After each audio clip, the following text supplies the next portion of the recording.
Good day, ladies and gentlemen, and welcome to this video in which I will look in detail at the indecent assault and murder of Jessica Wheeler. This is no ordinary video.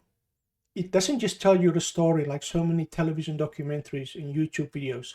It goes beyond the story and brings you factual information directly from the autopsy report, the crime scene photos, witness statements, police reports, and court transcripts. Stay tuned right to the end so as not to miss anything, because I guarantee you will see and learn some things today that will be completely new to you and may even surprise you. Then, if you like the video, please consider subscribing to the channel, smash that like button, and watch some of my other videos. But before we start, a word of caution. Viewer discretion is advised. This video is suitable for adults only. This case cannot be discussed without referring to various kinds of violent and sexual acts, as well as parts of the female anatomy from the waist down. I will do so sparingly, using only common medical terms. I will not show any photos of the body at the crime scene, only a rudimentary pencil sketch to illustrate how the body was staged. If you feel this video may trigger you or upset you in any way, then please do not watch the video. And also please note, to protect the privacy in this video, I won't be using real names, except for the names of the victims and the suspect who was arrested and convicted. Around 6:30 a.m. on Thursday, October the 13th, 2005, a homeless fisherman, while walking across the grounds of the St. George's Anglican Church in Knysna, noticed the body of a young white woman. She was lying on her back, partially undressed, with a pair of jeans covering her face and part of her body. The fisherman then hurried to a nearby police station to report it, and then afterwards he and 2 police officers returned to the scene. The body was identified as that of 18-year-old Jessica Karen Wheeler, who at the time worked as a waitress at Cafe Sienna. She shared a flat with a former boyfriend in the St. George's apartment complex, which was just on the other side of the fence from where her body was found. Jessica was found wearing only a black half top, a black G-string, and a sock on her right foot. Her jeans were found lengthwise draped over her body, covering her face and pelvic area. By about 9 o'clock, a crime scene photographer arrived and took a video of the crime scene, as well as a whole number of crime scene photos. In this crime scene photo, A depicts the location of the body, with the head towards the camera and the feet towards the fence. However, this is not where she was killed. Her body was dragged here. The other sock was found right next to her body. G is the location of a piece of tree bark that came from the tree stump. I'm not sure what role the piece of tree bark played in the murder, if any.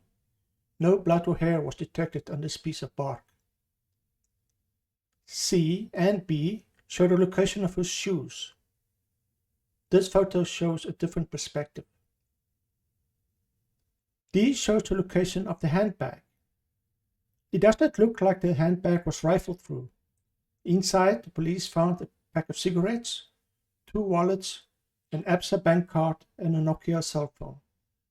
It doesn't seem like anything was stolen, or that robbery was a motive.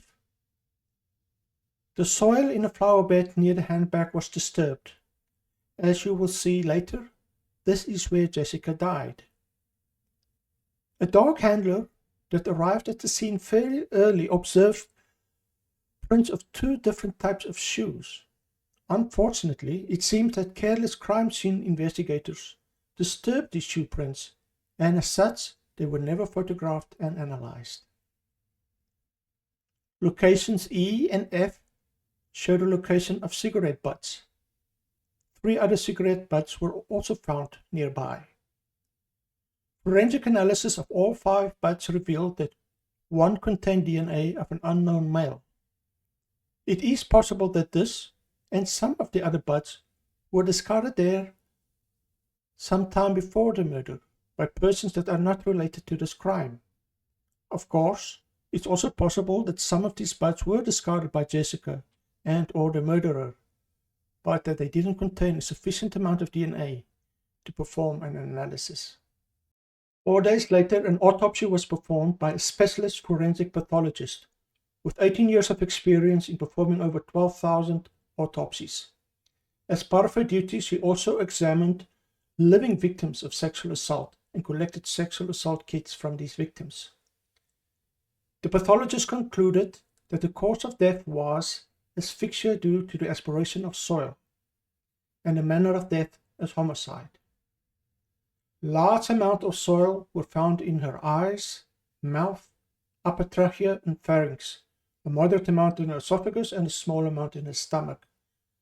There was also soil present over the chest and multiple irregular abrasions on the nose, especially around the nostrils, the cheeks and the upper and lower lips. It appears therefore that Jessica suffocated when somebody pushed her face into loose soil with such force that she couldn't breathe.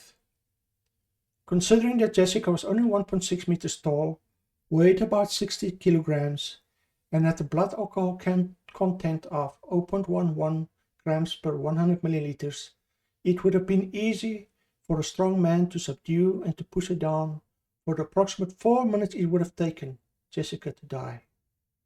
This assault took place where the soil in the flower bed was disturbed, which is close to the area where she dropped her handbag. Apart from the abrasions on Jessica's face, there were also a scattering of abrasions on her back, and the pathologists reckoned that these could have been made when the body was dragged from one location to another. There were 2 tears on the outside of Jessica's anus, each about 7.5 millimeters in length. In the opinion of the pathologist, these indicate that Jessica was sodomized shortly before or after her death. There wasn't any swelling and redness around the anus, which would have developed over time in a living body. She ruled out the possibility that the tears were caused by constipation. By that I assume the passing of a hard stool. The pathologist testified that any tears caused by constipation would be small and superficial and would occur on the inside, not on the outside where the 2 tears were observed. For those who think that more than one person must have been involved, because it would have been very difficult for just one person to simultaneously subdue, undress and assault her, please consider that we cannot assume that the removal of the clothes and the indecent assault took place while Jessica was still alive, or at the same time as the suffocation. It is quite possible that she was first suffocated and then undressed and assaulted. It looked like that after she was killed at the flower bed, she was pulled by her feet to behind the tree stump. In the process of pulling her, her shoes and one sock came off. Jessica was likely pulled there because there her body would have been less visible to people walking and driving along Main Road. Look how close the murder occurred to Main Road and the sidewalk. It certainly was a very audacious assault, and the risk of detection was high. Although I can't say for certain, it is likely behind the tree stump where the indecent assault took place. The crime scene and forensic evidence unfortunately do not assist us in figuring out the exact sequence of events. The black G-string with a sanitary pad attached to it was sent to the forensic laboratory and tested positive for the presence of blood and semen. Swabs were taken from the cervix, the vaginal vault, the vestibule, the vulva, and outside the anus and inside the rectum. No semen was detected in the cervix, vagina, and vestibule, but semen was detected on the outside of the vulva, outside of the anus, and inside the rectum. So it does not appear as if the semen was deposited inside the vagina and that it flowed out into underwear afterwards. DNA retrieved from the rectal and G-string semen samples were matched to DNA from a blood sample provided by Heinrich van Rooyen. And DNA retrieved from scrapings from Jessica's fingernails also matched Heinrich van Rooyen's DNA. It appears that there was a substantial amount of Heinrich's skin cells under Jessica's fingernails. It should be noted that on the morning after Jessica's death, Heinrich's girlfriend noticed scratch marks on his back. Now at the time, Heinrich van Rooyen was 23 years old and worked as a DJ at the Stones Club in Knysna, which was situated on Main Road near the intersection of Long Street, just about 70 meters away from the flat where Jessica lived. He and his girlfriend lived with his parents in Hornley, and they had 2 children, 3 years and 7 months old respectively. Now, Jessica and Heinrich knew each other and were on friendly terms. They went to the same school and would see each other regularly at the Stones Club. During a police interview, Heinrich said that he and Jessica had sex about 3 to 4 times about 7 months before. A witness also saw Heinrich and Jessica dancing together very closely 2 days before her death. At some point, I'm not sure when, Heinrich apparently told a colleague that he wanted to have sex with Jessica. By all accounts, Heinrich was quite a ladies' man and very popular with young women who came to the club. He reportedly had sex with a lot of women and openly boasted to friends and colleagues about his exploits and conquest. According to Heinrich, his DNA was found on Jessica because a few hours before her death, somewhere between midnight and 12:35, he had consensual, unprotected vaginal sex with Jessica in a parking lot behind Stones. A quickie, as he called it. In a dark spot, they did it standing up against a wall, with her arms under his shirt and around his back, hugging him. In a moment of passion, she must have scratched him. Later, to explain why no semen was found inside the vagina, he said that he pulled out and ejaculated outside her. This, however, does not explain how the semen came to be inside the rectum. It was argued in court that perhaps the semen flowed into the rectum, which of course would have been extremely unlikely if Rebecca mostly stayed upright for the next 2 hours at least. And even if she laid down immediately, the semen would still not flow past the sphincter muscle into the rectum. It's a pretty watertight situation down there, both ways. And 2 hours later, at the time of death, how much unabsorbed free-flowing semen was still around to flow into her rectum? The defense's best line of attack would have been to argue that the rectal swabs got contaminated with semen outside the anus during the process of inserting and extracting the swabs. I imagine the defense looked into this as a possibility, but realized that the prospect of success was extremely low, especially because they also had to explain away the anal tears. In my opinion, even if semen wasn't found inside the rectum, it still doesn't rule out that sodomy occurred. There could still have been an early withdrawal or a forcible yet unsuccessful attempt at penetration that still managed to produce the 2 tears that were observed. Now would be a good time to look at the timeline of events leading up to Jessica's murder. That evening, Jessica would have worked at Café Sienna until about 10 p.m. Sometime afterwards, she met up with a friend of hers called Juanita at Harry B's restaurant for drinks. They left at about 11:15 to go to Jessica's flat, so that Jessica could change clothes as they were planning to go to Club Zanzibar. Now, Zanzibar was just a stone's throw away from her flat and right across the road from Stones, where Heinrich worked as a DJ. It was not uncommon for people to hop between the 2 clubs during the course of an evening.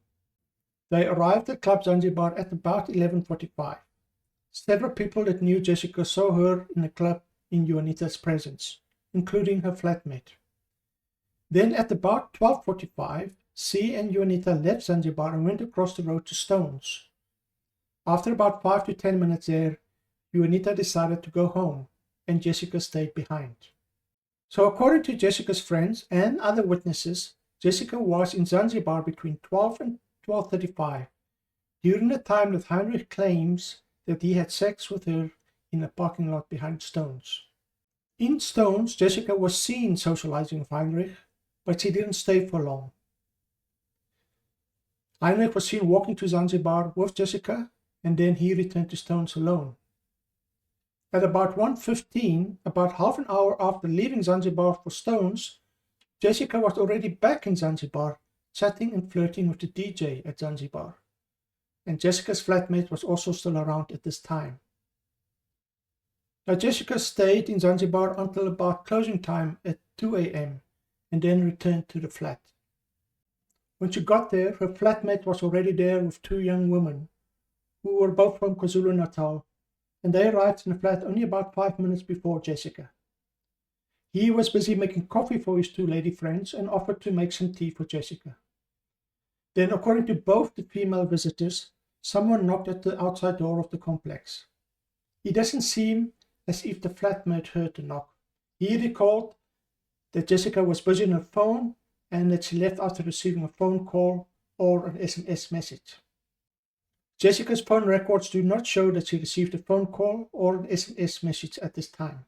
However, it could have been a missed call, as these don't show up on phone records.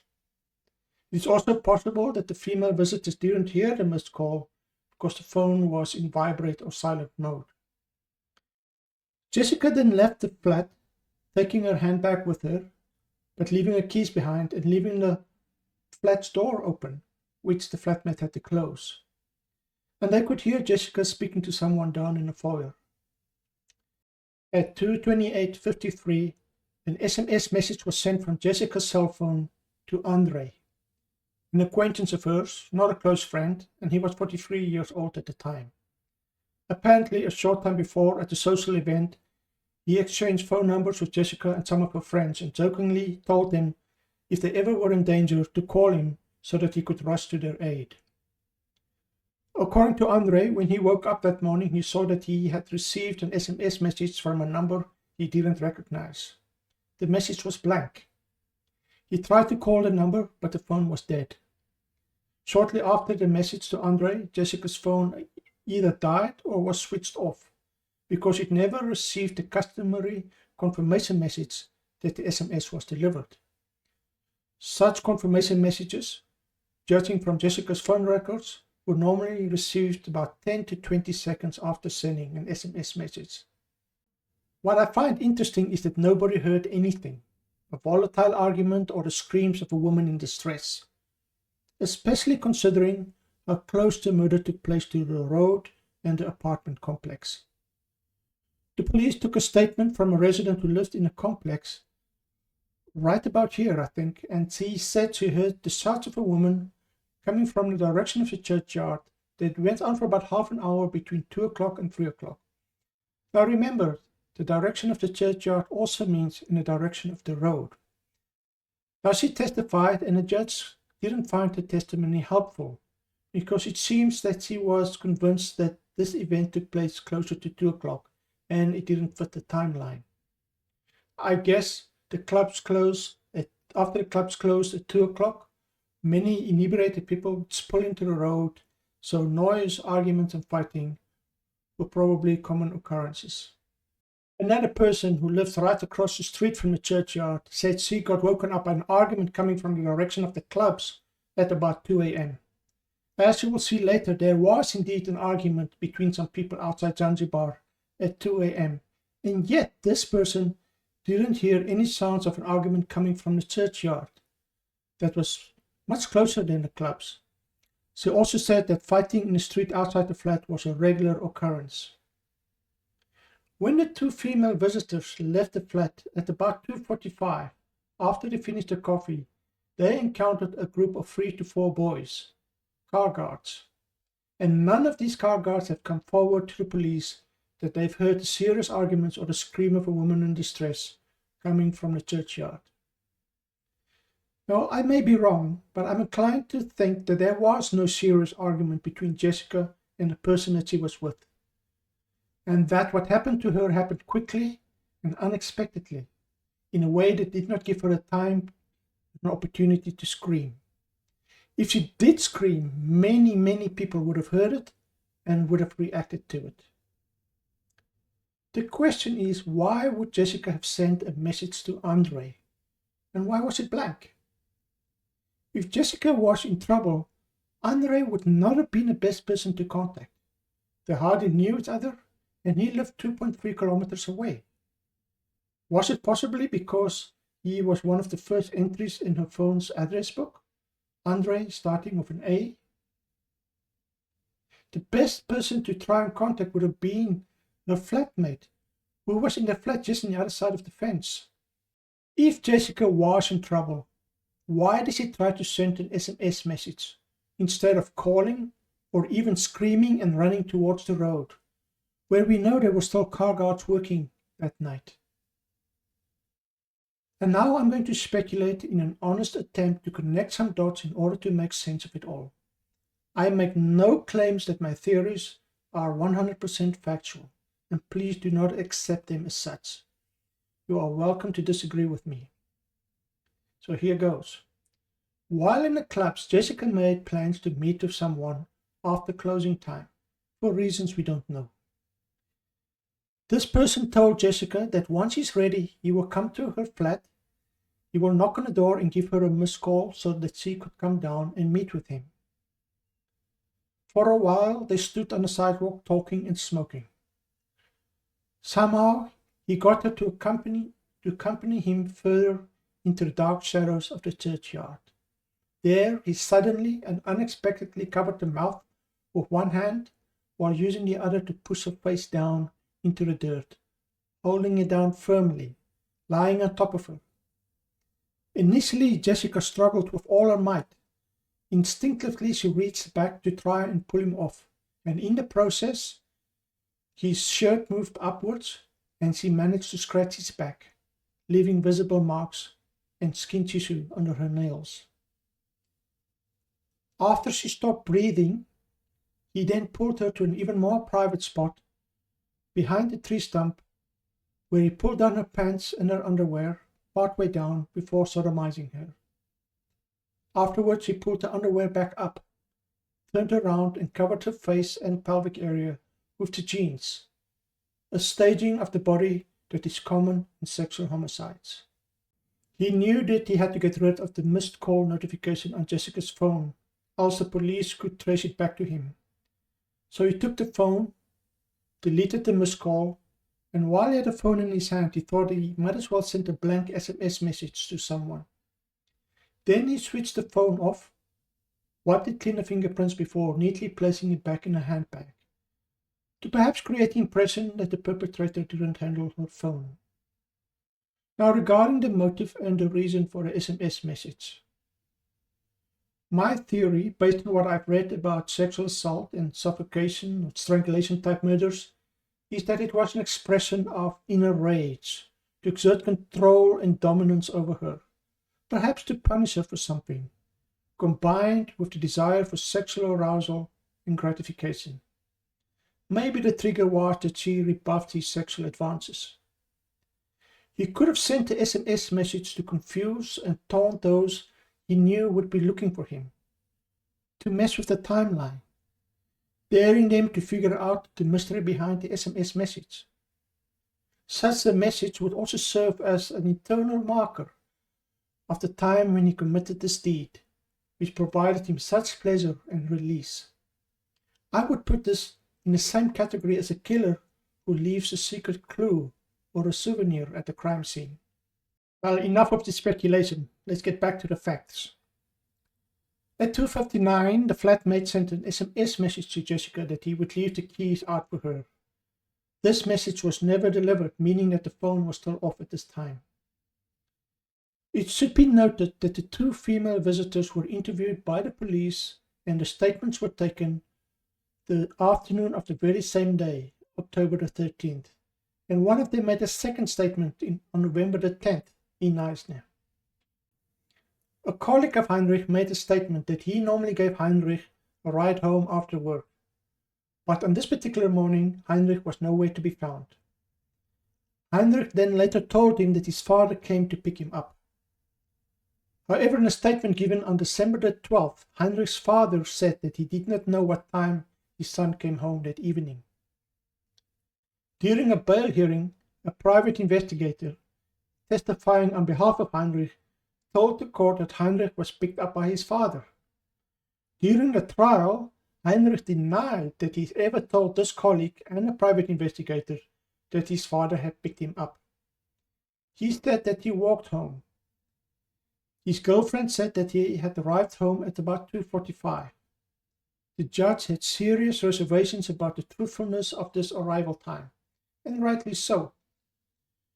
Knowing how Heinrich asked Victoria Stadler's boyfriend to lie to the police to assist in his alibi, Heinrich could have asked his girlfriend to lie about the time that he came home, to spare him the trouble of unwanted police attention. Now, Heinrich's parents' home, where he was staying at the time, was 3.9 kilometers away from the churchyard. It would have taken him about 30 to 45 minutes to walk, at a brisk walking speed of 1.5 to 2 meters a second, which is quite possible for a man his age. Heinrich's first cell phone activity that morning was at 3:31 a.m. when he retrieved a voice message. Well, this ties in well with the scenario where he left the churchyard at 2:45, walked for 45 minutes and got home at about 3:30, when he then started to retrieve his voice messages. On his girlfriend's account, he waited for 45 minutes after coming home before he started listening to his voice messages. And that just doesn't sound like normal behavior to me. There is an eyewitness who between 2:30 and 3 a.m. that morning saw someone that looked and dressed like Heinrich talking to someone that dressed like Jessica in the vicinity of the churchyard close to where Jessica was killed. So on the morning of October the 13th, between 2:30 and 3, a delivery driver working for a bakery in George, while driving along the main road, saw a colored male sitting on a wall of the churchyard talking to a white woman who was standing on the sidewalk with her back towards him. He drove on and made a right turn, did some deliveries, and then drove back up Long Street towards Main Road, where he made the right turn to go to Hornley. It was then that he saw them a second time in the same location, smoking cigarettes. He also saw a white male with no hair walking in their direction. This man wore blue jeans and a short-sleeved checked shirt. In his first statement to the police on November 23, 2005, he said that the woman wore blue jeans and a half-top. He said that the colored man wore black pants and a red pullover and that his hair looked like waves. Later that morning at about 6:30, while returning to George after completing his deliveries, the delivery driver drove past the churchyard again and saw a lot of police activity. So he stopped and asked what was going on, and he was told that a white woman was found dead. He then gave his details to police officers on a piece of paper. Now, some people want to make an issue about the fact that this delivery driver magically appeared 41 days later, as soon as Director Trollope became involved in the case. The start of an attempt to frame Heinrich, supposedly to punish him for his interest in white women. Please don't fall for the conspiracy theories like this. There is not a shred of evidence for this. We know that the police had his details and that they contacted him to make a statement. In this statement, the delivery driver accurately described the clothing that Jessica was wearing, blue jeans and a half-top, as well as the clothes that Heinrich was wearing that evening, black pants and a red pullover. It was later confirmed that Heinrich was wearing such clothes that evening, and he also got the hairstyle right. At the time, Heinrich had plaits as shown in this photo, which he trimmed off soon after the murder. Later, during his court testimony, he added that the man had a longish chin and that the woman's half-top was black. The fact that this wasn't in his first statement is seen as suspicious, but it's not uncommon for people not to put everything in a statement and to, as a result of various kinds of triggers, remember more details as time progresses. But be as it may, in my opinion, the details in the first statements are quite sufficient and can stand on its own feet without additional details added later. He also added that the bald man he saw was about 50 years old. Now, based on the delivery driver's description, the police started to suspect the man he saw might be Heinrich. However, they discovered that by this time Heinrich had already cut his hair, so a conventional identity parade was not considered feasible. It's no use having an identity parade for a suspect that has changed his appearance since the crime. Instead, on December the 7th, The police showed the driver a total of 12 images obtained from CCTV cameras inside the Stones Club, featuring various people. He recognized Heinrich by the hair, the shape of his face, and a prominent jaw.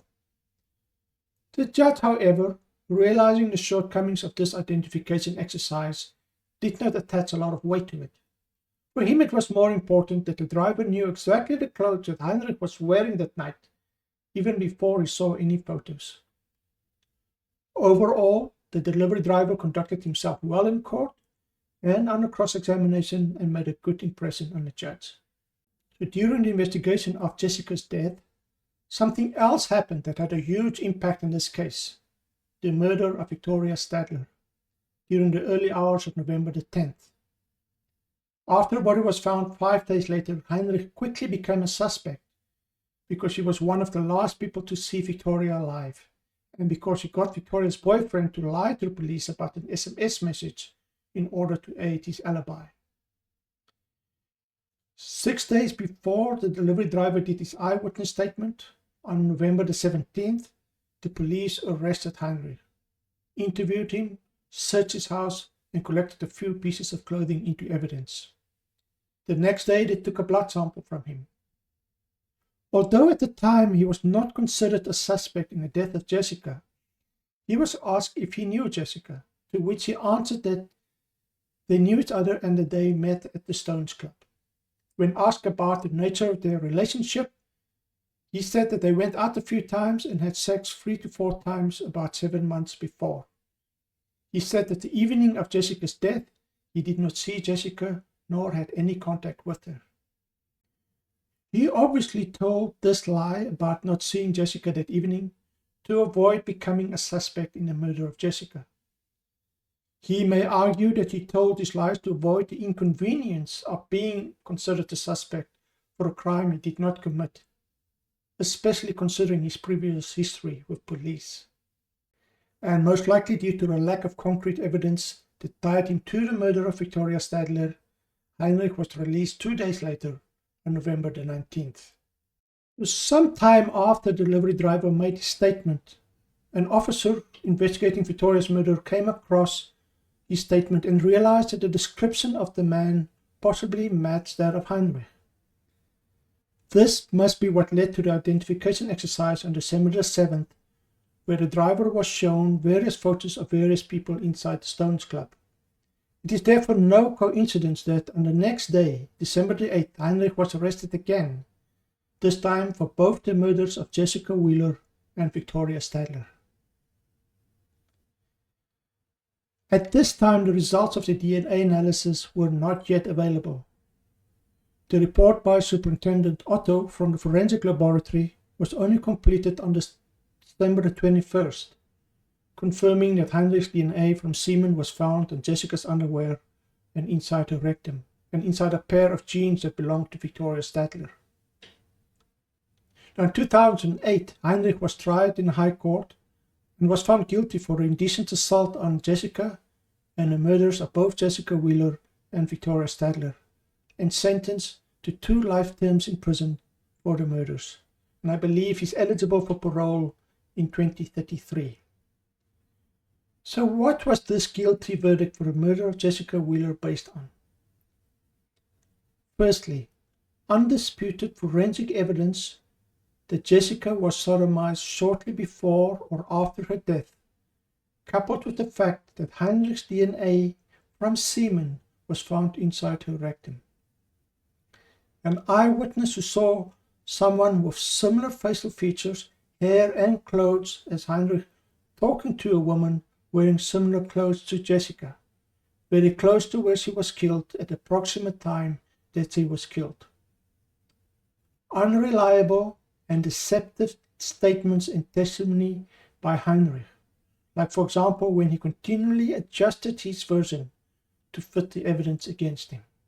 It is clear that the combined weight of all the circumstantial evidence together tipped the scale to beyond reasonable doubt. The defense was not able to attack the evidence, especially the forensic evidence, to cast sufficient doubt, and could not present an alternative version that could be reasonably possibly true, like the defense did in the case of Fred van Rooyen for the murder of Inge Lotz. Remember, the defense had a much lower bar to cross than the prosecution, and they couldn't get over it. So far I presented a view from the state side of this case. Let's swing around and let's look at the defense side of the case, and of those numerous people who still believe that Heinrich is wholly innocent of this crime. Now, shortly after the murder of Jessica, a local businessman in Knysna hired a private investigations firm to investigate Jessica's murder and, where possible, to assist the police in their investigations. But let's first talk about another eyewitness, one that eventually testified for the defense. His name was Jacob. At the time he was 17 years old, unemployed, and lived in Kayaletu. He made his living as a car guard outside the different restaurants and clubs along Main Road in Knysna. It appears that Jacob was somehow tracked down by Andre, the same person who received a blank SMS message from Jessica's phone. In short, he allegedly told Andre that he saw a bald white man talking and smoking with a white woman close to the murder scene. Thinking that this may be important information, he took Jacob to the police. A police officer interviewed Jacob and asked him to point out the bald man and then let him go. According to Jacob, the police officer put him in the backseat of his car and drove to somebody's house, where he, from the back seat, identified the bald man standing on the balcony of his house. A house there for an identification exercise. The bald man was apparently oblivious as to what was going on. Supposedly, the police officer told Jacob the man's name, Cornelius. Coincidentally, Cornelius's girlfriend, Claudette, was the niece of this police officer. However, Cornelius and the police officer were not well acquainted. Shortly after, one Friday evening, 3 officers arrived at where Cornelius was working and asked him where he was that evening and if he knew anything about the murder. Cornelius then explained to him his movements that evening, and the police then left without taking a statement. Now imagine what the police was faced with at this time. On the one hand, they had the uncorroborated version of Jacob, and on the other hand, they had Cornelius' version that could be corroborated by at least 3 other people that he was with that evening. Would you also have thought that perhaps Jacob's identification was wrong? While being interviewed by the police investigators, Andre told them about Jacob. They then went out to search for him. They found him and took him under their wings. And on November the 11th, the private investigators met with senior police officials in George and informed them about Jacob, which led to the police interviewing Jacob and taking his statement the next day on November the 12th in the presence of his mother, as he was still underage at the time. Within hours after Jacob making his first statements, at 2:10 that afternoon, on the same day, the police took a statement from Claudette, Cornelius' girlfriend, in which she confirmed his movements and alibi for that evening. It's important to remember that this was before the delivery driver made his statement, and before Victoria's body was found, and before Heinrich became a suspect. So I can't really blame the private investigators for focusing on the bald man. It was worth investigating, but I do fault them for their blind faith in the accuracy of Jacob's identification and the accuracy of his story as a whole. This is Jacob's story according to his police statement, which is not exactly the same as what he told the private investigators and not exactly the same as what he told the court. He told the police that he arrived outside Zanzibar at about midnight and saw that there were still several cars parked there. He said that about an hour later he saw 2 white men and 2 white women leave Zanzibar. He recognized the one man as a police officer, but he didn't recognize the other man who had a bald head. He said that one of the women was crying, and after an argument between the bald man and this woman, the 2 men got into a white Toyota Tazz and drove off leaving the two women behind, sitting on a staircase outside Zanzibar. Sometime later, while he was walking to the police station to check the time there, he saw the white Taz returning and parking behind Zanzibar, with the same two men in it, the police officer and a bald man. When he got to the police station, he saw that it was 2:40, which was 10 minutes after the blank SMS message. Then he walked back to the parking lot behind Zanzibar, and when he got there, he saw the Taz parked there, but there was nobody inside. He then walked back to the intersection. It was then that he saw the same bald man speaking to a white woman by the wall of the churchyard while smoking cigarettes. This man wore blue jeans and a blue check shirt. Here's a few observations about this statement. The bald man he saw outside Zanzibar was indeed Cornelius, and he was in the presence of a police officer and two other women, and there was an argument between them. This part of the statement is verifiably correct. On this version, you saw them arrive in the Taz shortly before 2:40, as he was walking to the police station, and he didn't see them on the way back. You only saw them after he inspected the parking lot and returned to Main Road. Now let's look at what he allegedly told the private investigators. He said that after the argument, the bald guy and the police officer got into the front of the car and one of the women into the back, and they left together. This directly contradicts his police statements where he said that both women were left behind.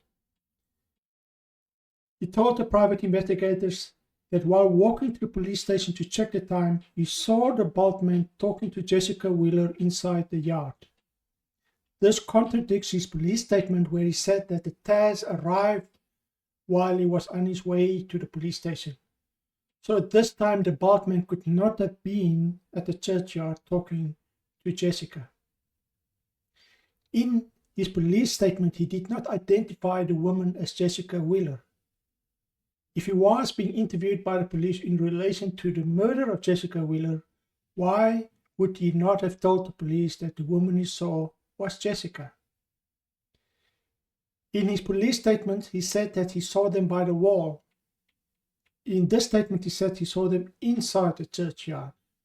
This is not necessarily a contradiction, as by the wall could also be inside the yard. I'm not going to make too much of this, but it is curious that he wasn't this specific in his police statement, especially knowing that Jessica's body was found inside the churchyard. He also told the private investigators that the woman he saw wore a black skirt and a white blouse, and we know for a fact that Jessica wore a pair of blue jeans and a black half-top at the time of her murder. At some stage, he also told the private investigators that after a while, the police officer also joined the bald man and woman where they were standing by the churchyard. This is also missing from his police statement. Now the judge took note of these inconsistencies and found Jacob's testimony unreliable and pretty much rejected it out of hand. He found that Jacob's testimony directly contradicted the testimony provided by a private investigator on behalf of Heinrich at the bail hearing. For example, in court, Jacob said that he didn't know what the woman wore, which is in direct contradiction of a statement that was submitted at the bail hearing by a private investigator, and also the version that he was polygraph tested on. Jacob also testified that he had never identified the woman he saw as Jessica, but we know he did so to the private investigators. Just to show you how poorly Jacob was in remembering faces, on March 27, 2006, Jacob made a second statement to police. In this statement, he said that the woman who was crying and who Cornelius had an argument with on the stairs outside Zanzibar was Jessica. He said he recognized her from a photo he had seen in a newspaper. And as you will see shortly, neither of the two women that was with Cornelius outside Zanzibar was Jessica. On the same day that Jacob made his statement on November the 12th, the police also interviewed the two private investigators, and they gave the police the identity of the two men that Jacob saw: Cornelius, the bald man, and Walcott, the police officer. I wonder if they knew that the police had already spoken with Cornelius, and that Claudette, Cornelius' girlfriend, had already or was about to make a statement that very same day, confirming Cornelius' alibi that he provided them before. Now, Walcott and Jessica knew each other. Coincidentally, he was the one that made the official identification of her body. And he was also the one who arrested Jacob sometime in early 2006 for the possession of marijuana. Jacob later admitted that the accusation he made against Constable Walcott for assaulting him during the arrest was false. The next day, Walcott and Cornelius were collected from their places of employment and taken to the police station in Knysna to be interviewed. The private investigators attended the interviews. According to Cornelius, he was pertinently told that he is a suspect, presumably by the private investigators, and that they don't believe his story. The private investigators continued to firmly believe in the accuracy and the veracity of Jacob's version and identification. And the next day, blood samples were drawn from Cornelius and Walcott. This is Cornelius' version, as independently corroborated by Walcott and the two women involved. That evening of the 12th, he, his girlfriend Claudette, and his friend Walcott arrived together by car at Zanzibar sometime after 11. He parked in front of Stones with the car pointing in a westerly direction in the direction of George. Inside the club, they ran into a friend of theirs called Helena, who joined them, and they all had drinks together. He noticed Juanita in the club in the presence of another woman which he didn't recognize. Juanita was a previous girlfriend of his. During the course of the evening, Claudette and Helena started arguing over something. And when they decided to leave, the argument was still ongoing, and both women were crying. He then had words with Helena, and finally he, Claudette, and Walcott got in a car and left, while Helena went her own way. After leaving, they turned into Grey Street, then right on Waterfront Way, where they stopped at Caltex to buy something to eat. Then he drove to his house, where they arrived between 2:20 and 2:40. After arriving, Claudette went to bed while he and Walcott stayed up to smoke and to have a glass of port. This went on until about 3 a.m. Being too inebriated to drive, Walcott decided to leave his car there and to walk to a friend's house nearby instead.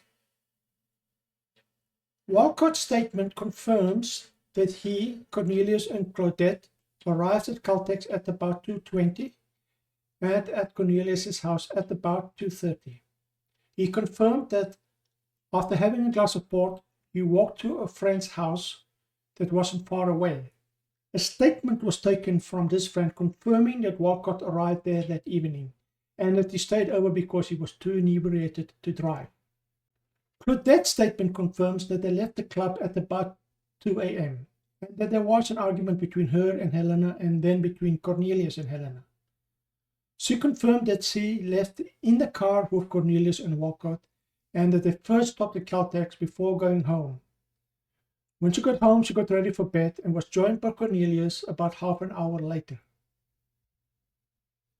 Helena's statement confirms that she joined with Cornelius and Claudette and Walcott and they had drinks together. Jessica sat at the table just behind them, and Claudette said that the woman who was sitting with Jessica was a previous girlfriend of Cornelius. She confirmed that there were some arguments and that she left with another friend in her car. So here we have 4 sworn statements that all contradict Jacob's police statement. Claudette left with Cornelius and Walcott and was not left behind. And at the time that Jacob said he saw Cornelius talk to the woman at the churchyard shortly after 2:40, Cornelius and Walcott were hanging out at Cornelius' house, smoking and having a glass of port. And at about 3 o'clock, Cornelius joined Claudette in the bedroom and Walcott crashed at his friend's place. To further rule them out as suspects, Director Trollope submitted a special request to the forensics laboratory to conduct additional analysis to compare Cornelius's and Walcott's DNA to any DNA found in cigarette butts and to scrapings from Jessica's fingernails. The results came back negative. There were no matches. During the trial, under cross-examination, Cornelius steadfastly maintained that he did not return that evening, and as such that it was impossible that he could have been a person that Jacob saw that evening. So if we think back to the driver's statement, he said that he observed a bald man with blue jeans and a checked shirt, walking in the direction of where he saw the man and woman stand. So there was a bald man around, most likely just an innocent pedestrian. And perhaps he did briefly speak to Jessica, perhaps to ask for directions or the time or to light a cigarette. But it doesn't mean that the bald man was Cornelius. Contrary to what you might hear from the private investigators, the delivery driver never identified the bald man as Cornelius. I am confident that Cornelius was not the only bald man in Knysna that evening. And as with regards to the so-called positive identification, Jacob did correctly identify Cornelius as the bald man he saw outside Zanzibar. But his identification of the bald man talking to the woman was a mistake, and I believe it was an honest mistake. Identification accuracy is related to an eyewitness ability to recognize faces, and this ability varies greatly from person to person, from super recognizers to people who are face blind. And on the average, the American Psychological Association estimates that 1 in 3 eyewitnesses make an error. I guess, especially in poor light conditions, bald white men can look a lot like each other. Hair is such a key feature to distinguish between different people. Take it away, and it certainly becomes more difficult. So in spite of the statements made by Cornelius, Walcott, Claudette, and Helena, and in spite of all the errors and inconsistencies in Jacob's different versions, the private investigators could not accept that they were on the wrong track and kept the faith in Jacob and the crosshairs firmly on Cornelius as the bald man that was seen with Jessica shortly before her death. Even after Heinrich's arrest, the private investigators still told the police that they made a mistake as they had already identified the guilty party, being Cornelius, the bald man. One of the private investigators once said, "Of all the people we met and interviewed, Heinrich van Rooyen seemed to be least likely the murderer."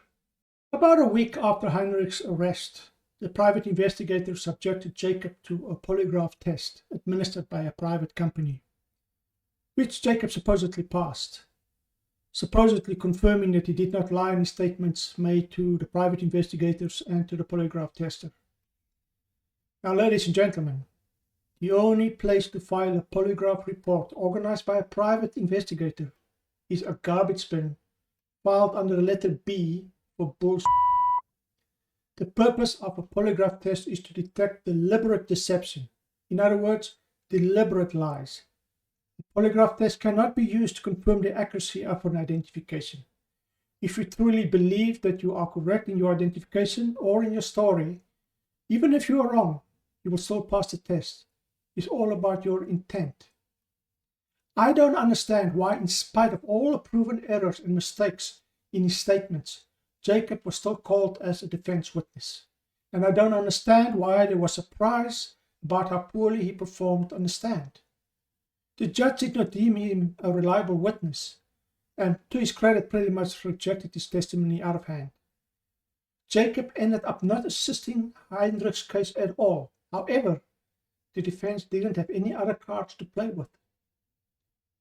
The private investigators alleged that Jacob was intimidated into changing and obfuscating his evidence in court.